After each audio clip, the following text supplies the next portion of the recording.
And now the next speaker is supposed to be presenting remotely, but unfortunately the GoToMeeting isn't working completely correctly. So she should be able to hear us and she should be able to speak and we should be able to hear her.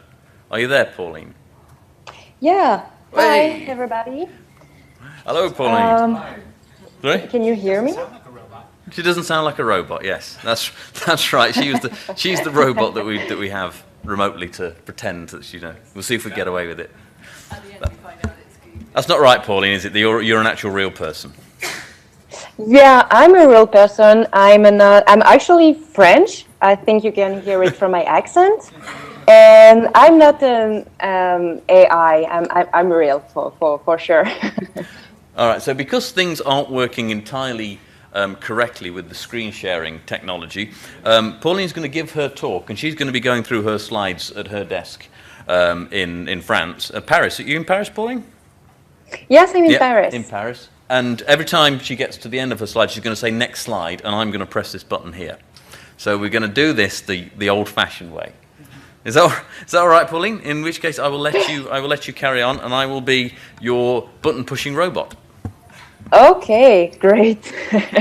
Then well, I'm really happy to be with you today, even virtually with you. It's great.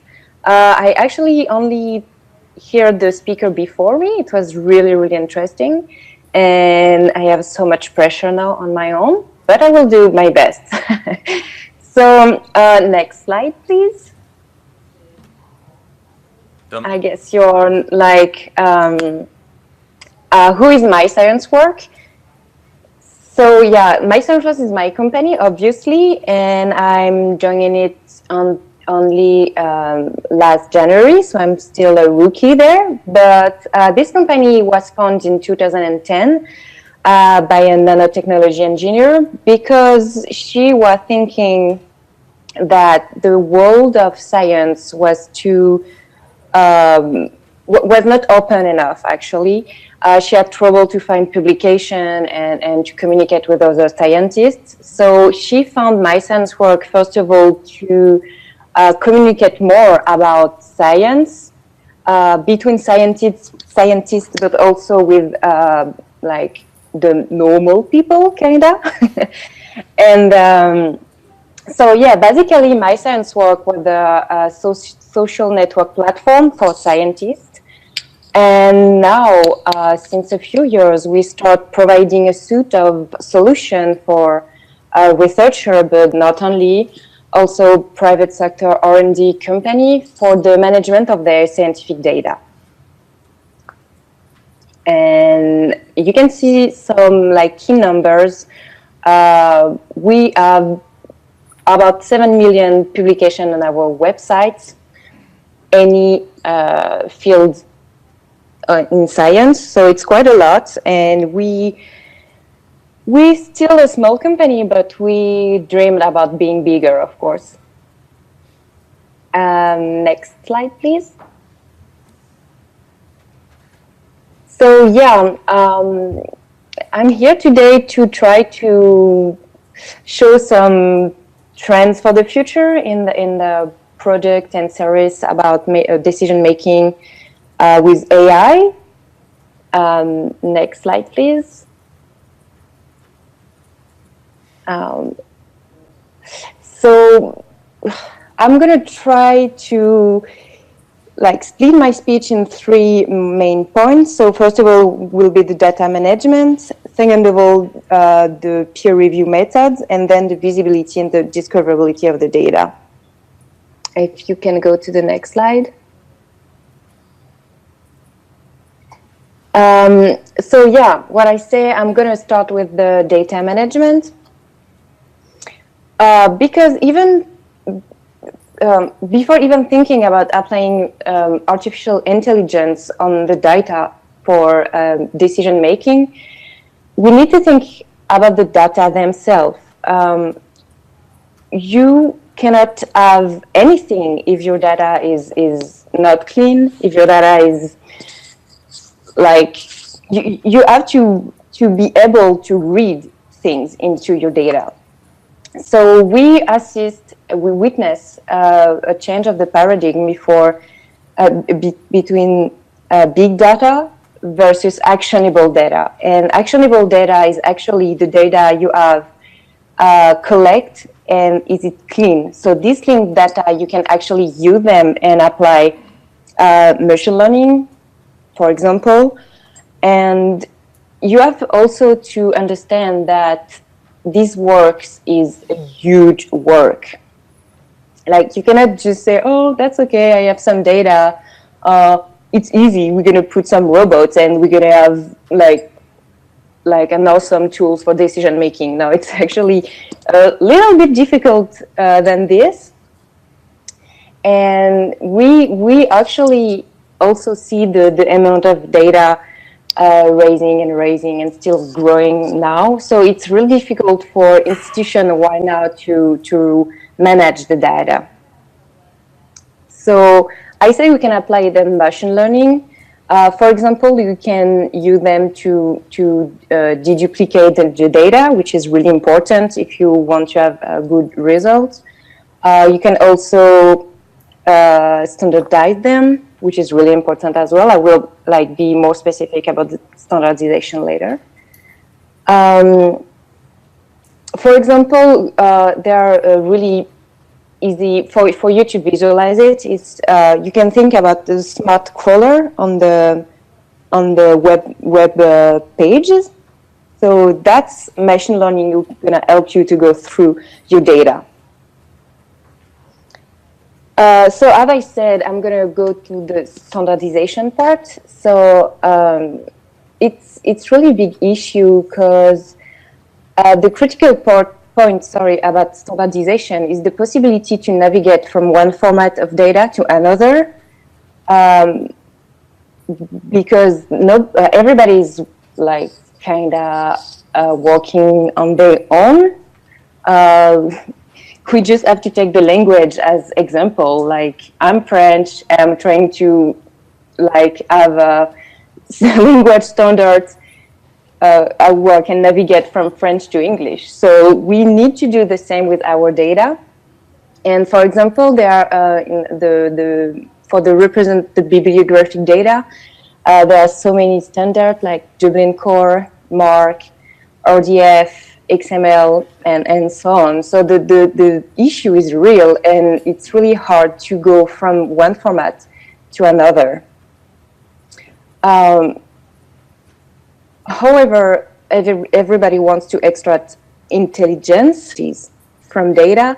The interoperability is necessary to have a good result again, and interoperable systems as well are really needed to work in your own if you want, but you can be able to work with someone else without difficulties.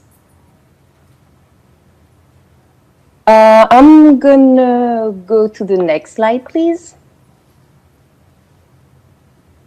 So here, I want to talk to you about the relevant peer review methods, because nowadays peer review is a really hot topic. It's really creative. It's appears sometimes to fail to keep scientific publication rigorous and honest. And I think, and I'm not speaking in my name only, I think it's because of the black box who surround the peer review method. So as the research volume increase, we felt a real need for a more transparent ecosystem for peer review. So within the last few years, we saw a lot of initiatives, a lot of projects were launched in order to change the way of thinking for more relevant data and science. We can mention Crossref initiative or peer review transparency workshop. But here I want to put on the table two touchy points. The first one is, how can we find competent people to do the review? Recently I read an article entitled "How Elsevier Find Its Peer Reviewer," about a particle physicist specialist who've been asking to do a review on a paper dealing with diabetes, which is quite lame, sorry for the word. But here, like really, artificial intelligence can play a big role by analyzing publication already like available, target the good profile and make suggestions to say like, hey, look, the scientific one can definitely help you to review this publication because it's his field of expertise. The touchy points I want to point as well is how can we guarantee the author to stay anonymous, and for having a double-blind review, and how to avoid conflict of interest. So in March this year, Digital Science posted a press release about their collaboration with Catalysis and Springer Nature about exploring the blockchain technology for peer review. So if you can go to the next slide, I can explain a little bit more what is blockchain technology. I'm pretty sure everybody's kind of know blockchain because of the Bitcoins, which is make you a billionaire right now. So I think pretty much everybody knows it. But we have to know that blockchain is actually a technology for sure to make a safe way to transfer money and to make money, but is also a safe way to transfer information or to review, peer review publications. So I'm going to try to explain the schema you have on the screen. So let's say the computer A wants to send, or the user A wants to send a message or a publication to the computer B, the user B. So the message it will send will be transformed as a block on the chain, and then it's gonna be sent to a network of user. This network of user are gonna send back their approval to the block. And here is the really important point. If one of the users are not able to send the review, all the process will be shut down, because that means maybe he have trouble with his computer or phone or tablet or whatever. Maybe someone tried to sneak into the process or something.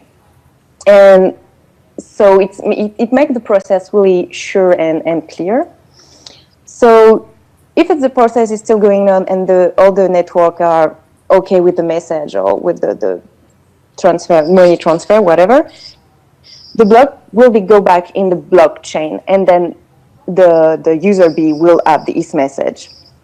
So it's a really, I think, easy on the paper process, but it show you that technology can really help us to have really transparency on any process here on peer reviewing. And for example, I was talking about the conflict of interest.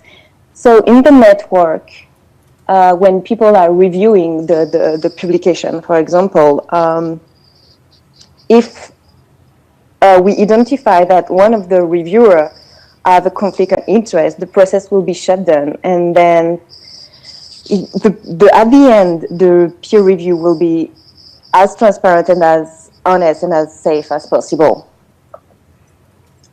Also, a really fun fact, that is the blockchain actually have the most artificial intelligence, and numeric science are not really following the usual path of peer review and publication. It's usually on the dark web or on the pirate peer reviewing website. So it's kind of weird, but also funny to think about it. But anyway, I'm gonna go through the next slide, please. And I'm gonna talk to you about the visibility and the discoverability of your data. So, okay, now you have clean data with good standard that you can exchange with people. So we've been through a lot of work already, but what's next? So you want to spread your knowledge and meanwhile learn from other research institute or university, or like you just want to discover. So I think having more and more open data and open repository is the key. Um, that's the point that for sure, if you want to discover more, you need to have access to the info and to the data. In France, for example, since 2016, there are a new law called République numérique, which means numeric republic.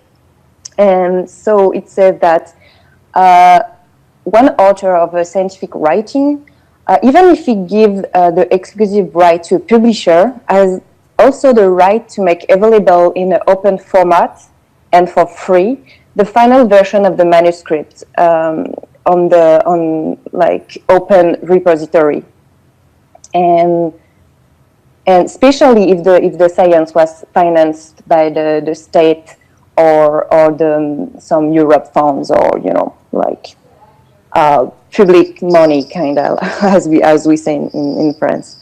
So this kind of incentive promoting the open science and make the data more visible and discoverable, which is a good point. When you spend so much time working on your data, you just want to like put it through the world, like everywhere. So I think government should be more aware of that, and innovation will be probably faster if everybody have the access to the same good, clear information. But yeah, okay. So open data, clean, standardized, and then to go through all of this, you need a powerful semantic research tool. So can you imagine the web without searching engines?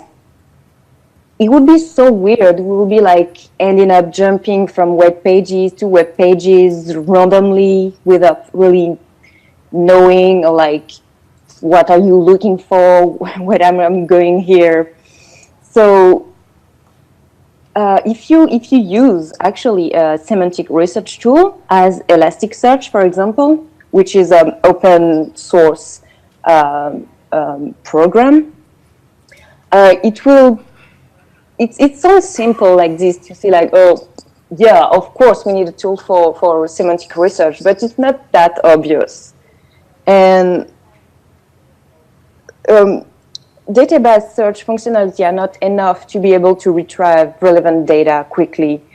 So I was talking about Elasticsearch, and it's a software who can de facto standard the searching through data and aggregating it in a smart ways. Plus, since you have a good research tools, you can apply, for example, artificial intelligence to make suggestion. So imagine a solution capable of doing research on different kind of metadata, like keywords, contributors, DOI, for example, and then fetching you the most relevant items. And cherry on the top, being able to suggest you new items that may interest you in some ways. That is the real point of working together like tools, robots with artificial intelligence, and then you can have all you need to make your decision. Actually, also those technologies are not so far. The European Fund Edge 2020 recently launched a tender regarding the use of the machine learning to suggest scientific collaboration based on database content. So tomorrow, almost everybody can have access to this kind of tools for their, I don't know, university, research institute, or whatever. It's like, Amazon who recommends product on their website based on the past research, but a little bit more challenging. And now you have kind of everything: good data, good standards, open science, and open data. A good research tool. You need to put it all together. And if you can go to the next slide, I'll show you that some interactive platforms are actually already existing. So basically, this schema is kind of a sum up of everything what I say. Imagine you can put all the content you want, from digital content, bibliometric database, whatever, publication, books, video, whatever. Put it in a system with a really strong API to retrieve all the metadata. The system can structure them and then give you analytics. And on the top, you can have an configurable workflow. I don't know, like you kind of web page with a home page with your preferred past research, for example. So this kind of interactive platform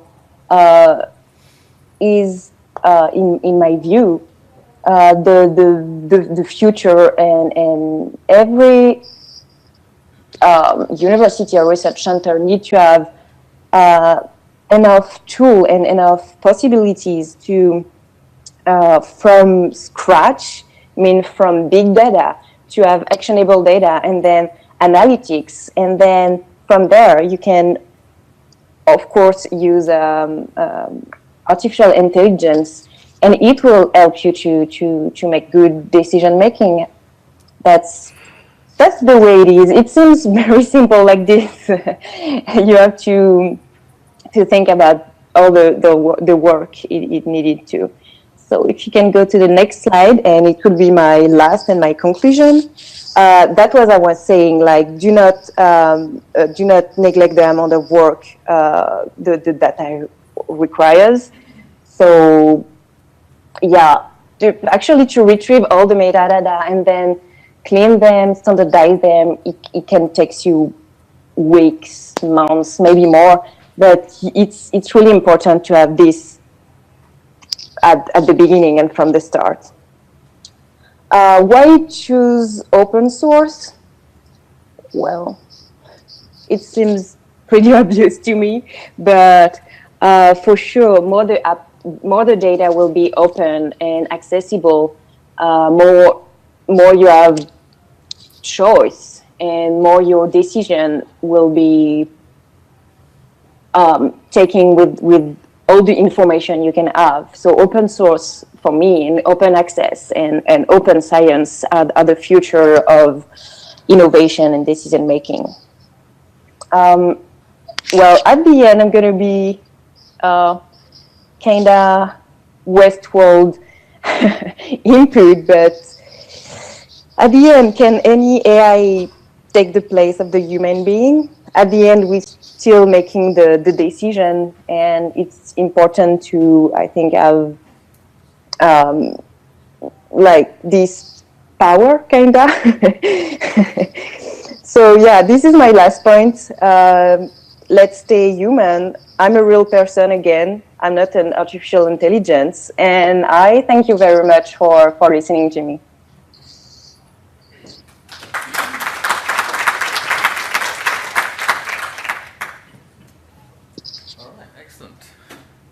Thank you very much, Pauline. So we now have about 15 minutes before the end of our allotted time for our seminar. So we do have some time for one or two questions. So do we have any thoughts in the audience? Any hands in the air? Ah, we do at the back there. I'll make my way over with the microphone. You have to talk into the microphone because we are recording the session. Just a quick question about the French initiative and whether that includes embargo periods for making that final article available as the version of record. To Pauline. Pauline, did you hear that? No, I'm so sorry. I hear absolutely nothing. So the question was about the program that you talked about, whether there were embargo periods for the content. So that's when a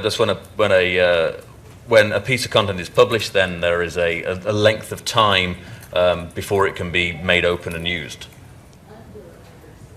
Yeah, well, the embargo is something we can easily deal with. I think when you have embargoes on publication, you still have access to the title, sometimes the abstract and the author. So it's, of course, not the best and not the optimal amount of data you want to make a decision, of course, but it's still something you can work with.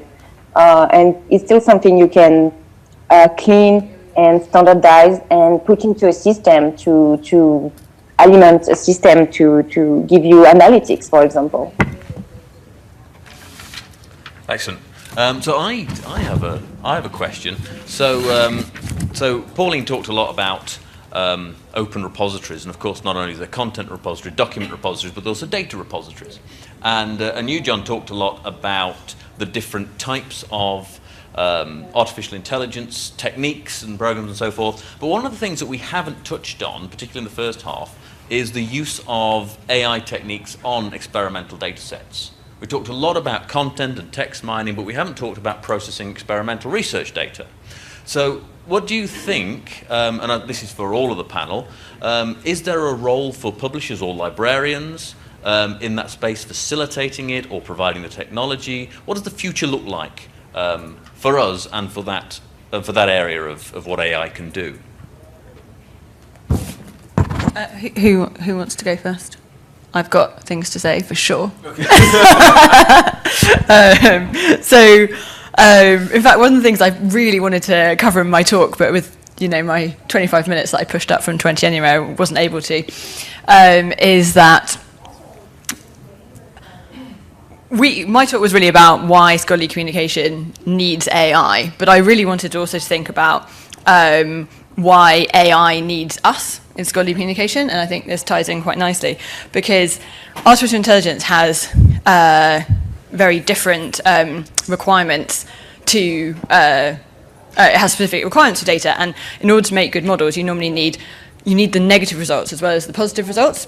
And so this means that traditional publishing, which already is deeply flawed by publishing just positive results and the sort of the snazzy new topic and relates to impact factor and everything, this is not going to be good enough for all of the endless companies in the world that want to be using these types of data sets. So sorry, what I'm trying to say is that we're going to need to think about how we curate data and the service that we provide for the sort of artificial intelligence explosion, because I've been reading, and some companies are already starting to partner directly with research institutions in order to get direct access to the data with the negative results, so that they can perform, so they get the entire spectrum of results and not just the ones that people are willing to share. So I think this is incredibly interesting, and it basically applies to this question on data, which actually I've vaguely forgotten what it was. But to be honest, yes, I think publishers do or librarians do. What's our role here? Our role is services and thinking about what people actually want to do and what people actually want to need, and then facilitating that. And data is going to be increasingly important and more important even than the published articles. And there's also going to be loads and loads of new business models there, like it's text and data mining and analysis of data repositories are just ought to explode if we can be smart enough to do something about it, because that's where the value is going to lie. And this is my private thought as well on not for long on the Chinese Academy of Sciences move saying that they've recently said that all Chinese research data is going to have to be on a central government repository. And a lot of people have been talking about how this is really about censorship, but I don't think it's about censorship at all. It's about AI, because the reason Chinese AI is so far ahead in terms of things like facial recognition and stuff is because they have the Chinese government uses all the CCTV, and they have a much bigger image database than most other countries, and this means they're absolutely flying ahead. And I think it's going to be exactly the same with research data. So the fact that we all work in research data and we don't do enough with research data is a massive flaw. And come on, guys. That's my thought. I think the point about the fact that most of our databases do not contain negative results is really important. For training data sets, I think negative results are every bit as important as positive ones. One of the things I remember reading last week is that AI has now been trained to recognize dog breeds very, very well. So it can recognize a Chihuahua, but it occasionally makes a mistake on a blueberry muffin. And I looked at my Chihuahua sitting next to me and thought, nope, no way would I make that mistake. She certainly wouldn't make that mistake of thinking a blueberry muffin was another Chihuahua. So I think these things are going to need to be trained on negative results.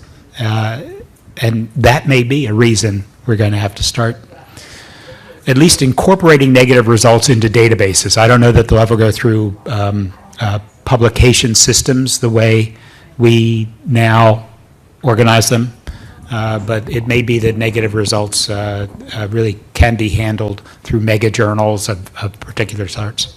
I think it could be important.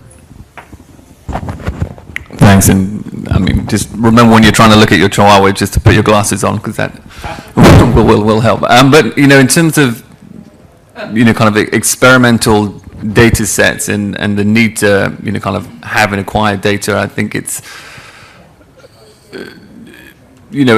it just helps to have them. I guess that's the point there that we're making here is that the more data you have, the better it is to help train the algorithm in order to find patterns in this data.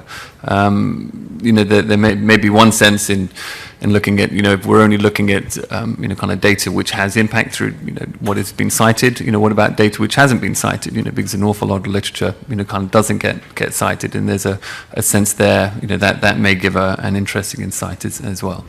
But kind of any tools to help surface and link kind of data to explore, I think will just only help us. Yeah, so a big part of that, I suppose, is curation services. Is that when I've been involved in things like the AGU's Fair Data research group, and the Belmont did something similar as well, the Belmont Forum. One of the things that came up time and time again is that nobody is curating the data sets that researchers are producing, just massive data sets, when you aggregate across the whole thing. And nobody has the resources to do it. No, the funding doesn't exist. I think there is positive moves from the European Commission to set aside, percentages of research grants to enable that kind of data management to happen. But I think that perhaps publishers and librarians have a critical role in normalizing data sets, creating structured repositories, creating unstructured repositories, or at least participating in partnership with them.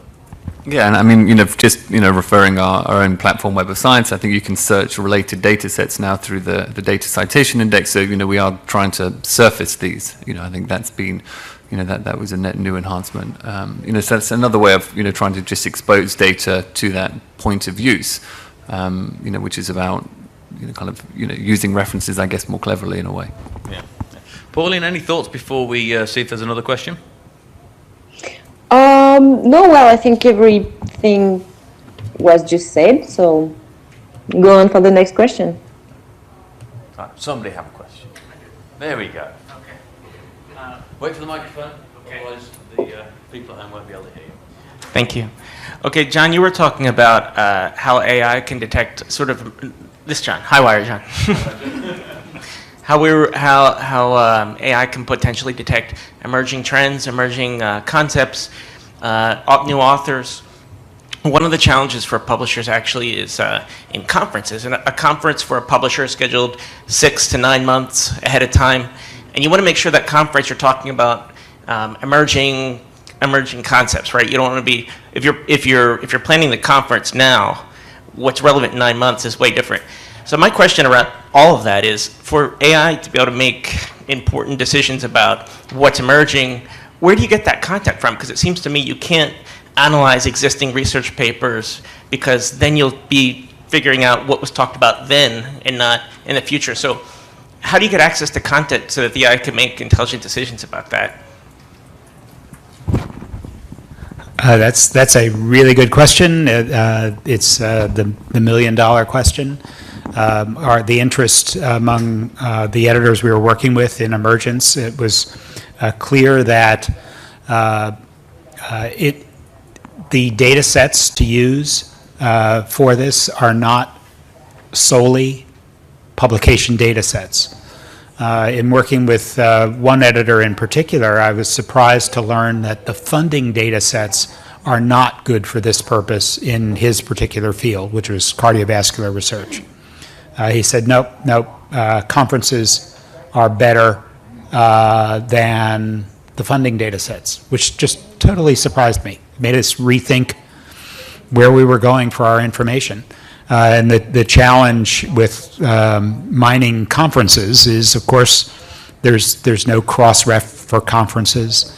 There's no central database. There aren't 4 or 5 major platforms that do conferences. The data's not public.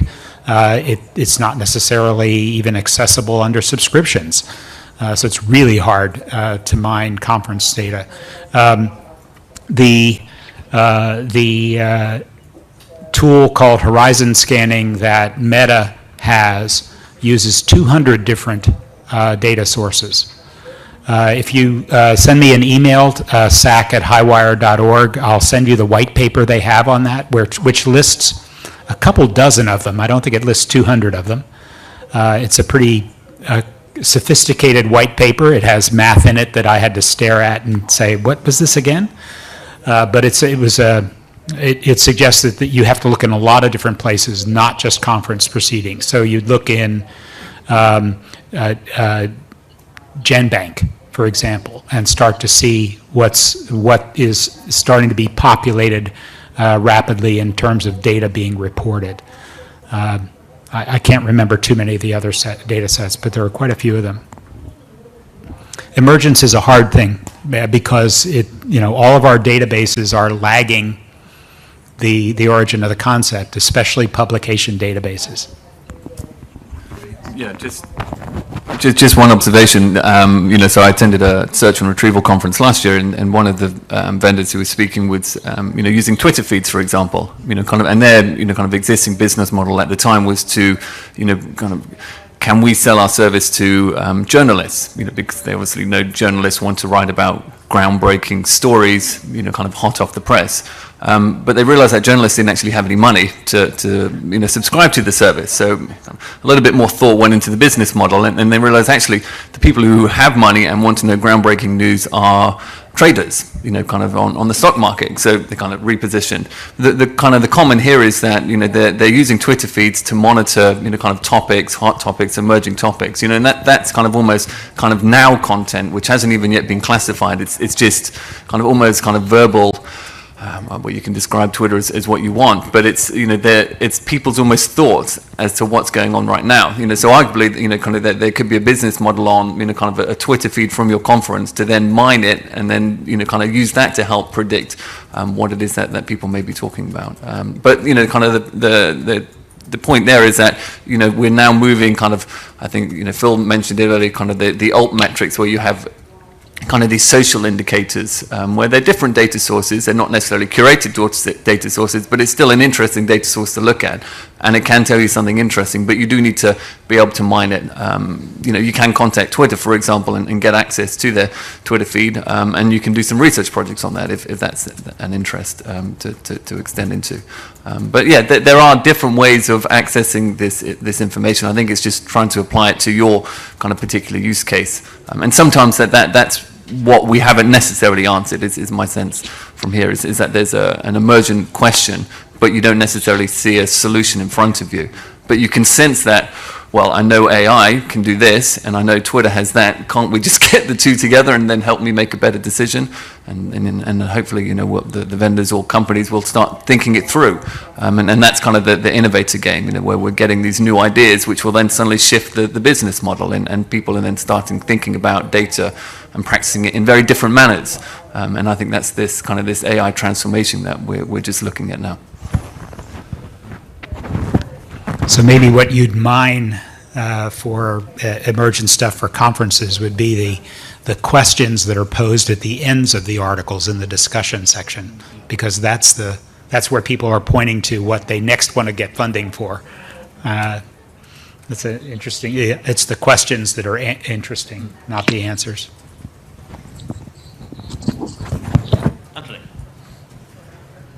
Anthony Watkinson, Cyber Research. Just a very quick point.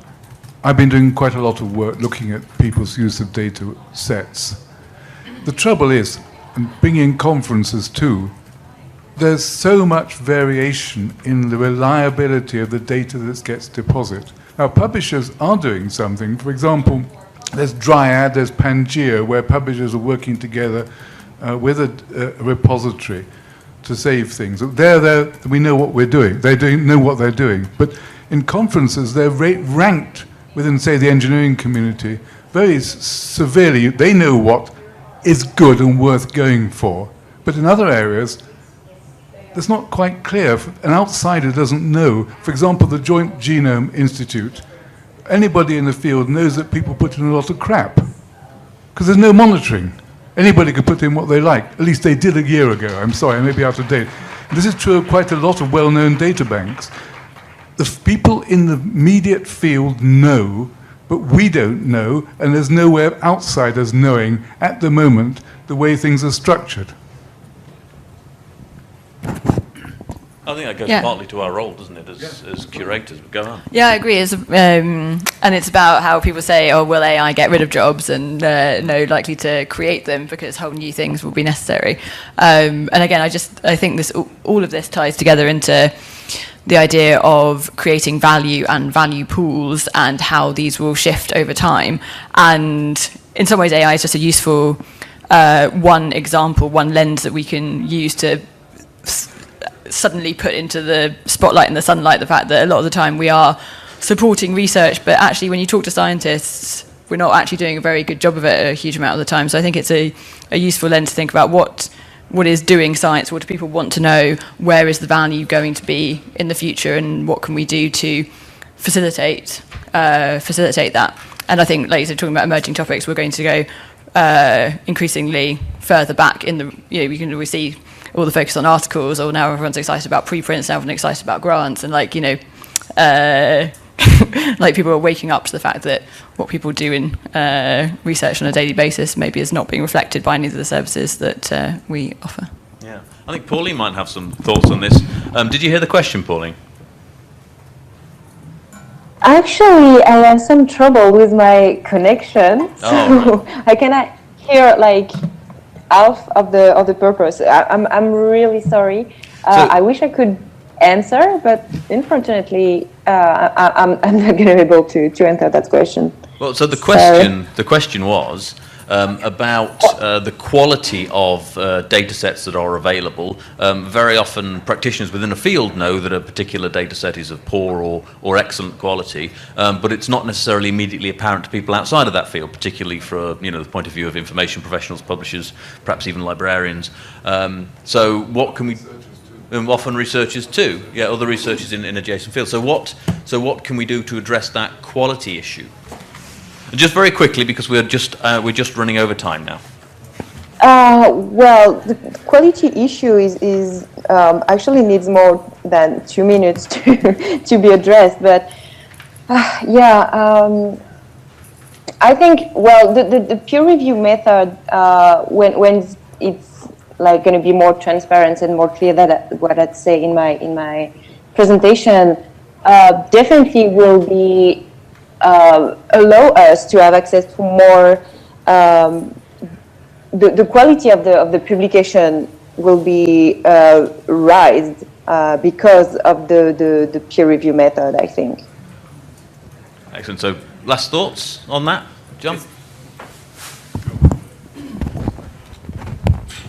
Yeah, just a quick one. You're talking about a veracity indicator, and that's something which the Reuters team released last year, which News Tracer, which was kind of as these emerging news articles are being written, kind of can you actually trust them? So they're using an algorithm to actually classify and kind of almost rate or rank, kind of a trustfulness of a news source. So again, kind of in scientific publishing, a lot of materials going outside of peer-reviewed journals, can you trust and rely upon it? So I think there's just an opportunity to help discover and call that out. John, you get the last word. All right. So I think that kind of wraps it up for us. I'll just come back to this mic here. So, what have we learned? We've learned that we should stop talking about AI and we should start talking about strategy.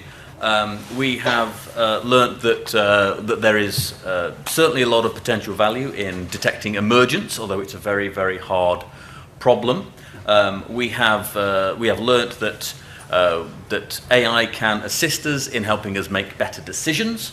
So it can help us move past anecdotal evidence and move towards a data-driven decision-making framework. And we have learned that in the future, as there's more and more data made openly available, some of these tools may be very powerful to help researchers answer questions, perhaps, and we have a role to play potentially in making sure that happens by supporting curation and working with data repositories and open data. So I think those are our kind of 4 take-homes from this seminar. So thank you very much. If you could thank all the speakers again, please, and thank you very much for coming.